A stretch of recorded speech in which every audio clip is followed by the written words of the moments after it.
Just the facts. Let's get dialed in.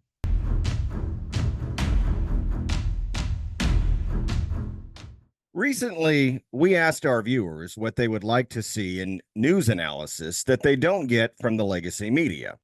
By far, the number one request was for just the facts. Texas Talkin has decided to give you exactly that in our new segment called Facts Without Spin. And on this particular occasion, we'll examine the question that everyone is asking. Are you better off now than you were 4 years ago? We'll take a look at the facts and you decide. Let's start with your pocketbook and some dollars and cents. Do you feel like your dollar is stretched as far as it can go? Do you feel like you're spending more and getting less? It's not an illusion. It's because you are.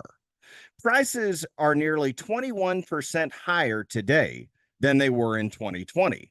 And you're hit even harder at the grocery store, where the price of food has increased on average by about 25%, with some items soaring to a 50% or more increase in price.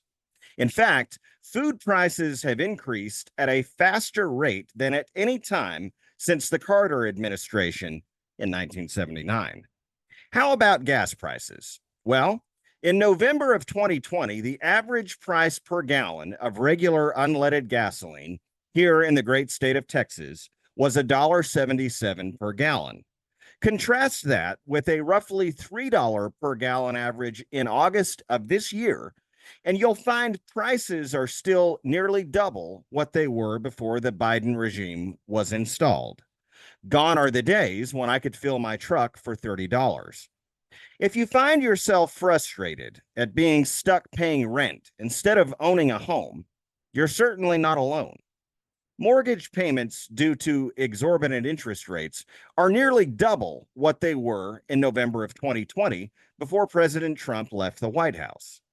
The interest rate on a 30-year fixed home loan in November of 2020 was approximately 3.3%.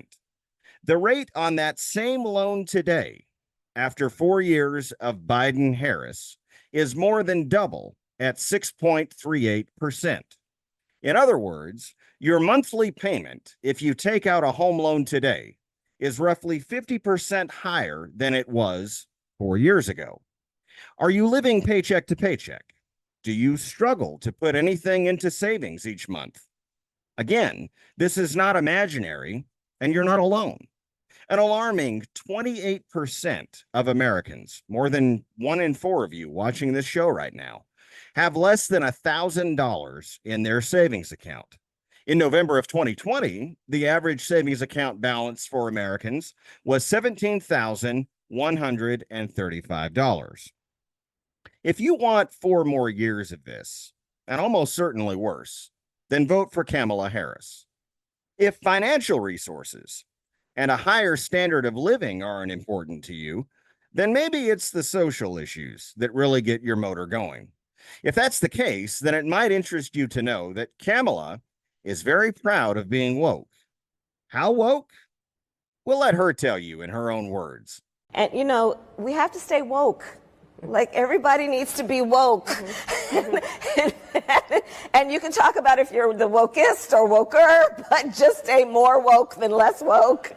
What you can expect in a Harris regime is a push for abortions without limitations, right up to and including pregnancies in which the baby is 9 months old. How do we know this? Well, because she's publicly stated she does not believe in any restrictions on abortion.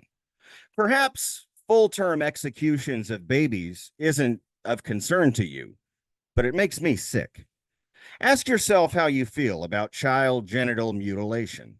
Is it morally permissible to allow a child who has been brainwashed into some delusion that he or she is not the gender that matches their plumbing to be carved up by a doctor with irreversible sex change procedures? If this practice is acceptable to you, then Kamala is your champion. She recently said this, and I quote, "The intersection on the issue of reproductive care and trans care and the ability of families to be able to have care for their children and their families is really, again, an intersection around attacks that are on an identity. Now, we're not entirely sure what the hell that even means, but we do know the Biden Harris regime has been a top defender of genital mutilation procedures and drugs for children. Advocates for trans equality and the Human Rights Campaign have both given Harris their endorsements. How safe would you and your family be under a Kamala Harris regime? If you believe, like I do, that having a strong, well funded police force and guns in your home greatly contribute to your family's safety, then Kamala may not be your first choice. The NRA calls her an existential threat to the Second Amendment because she supports gun confiscation. She's also been a strong defender of defunding the police. To those who want to confiscate our guns, we have a saying here in Texas: come and take it.